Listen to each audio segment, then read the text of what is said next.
Good morning everyone, তোমরা সবাই কেমন আছো? আশা করছি সবাই ভালো আছো। এই দেখো সকালের ব্রেকফাস্ট করব, সেটা তোমাদের একটু দেখিয়ে দিই। দুটো ডাব ধরা রয়েছে, একটা আমার বাচ্চার আর একটা আমার।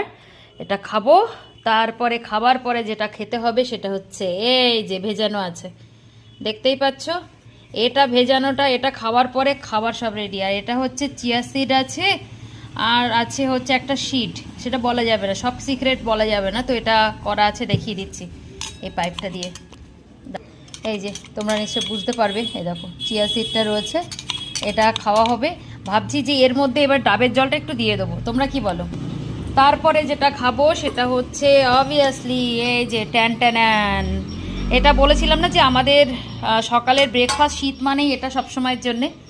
এটা বাটার দিয়ে মানে ভাপিয়ে তারপরে বাটার দিয়ে ফ্রাই করা হয়েছে, সব কিছু ভেজিটেবলস দিয়ে।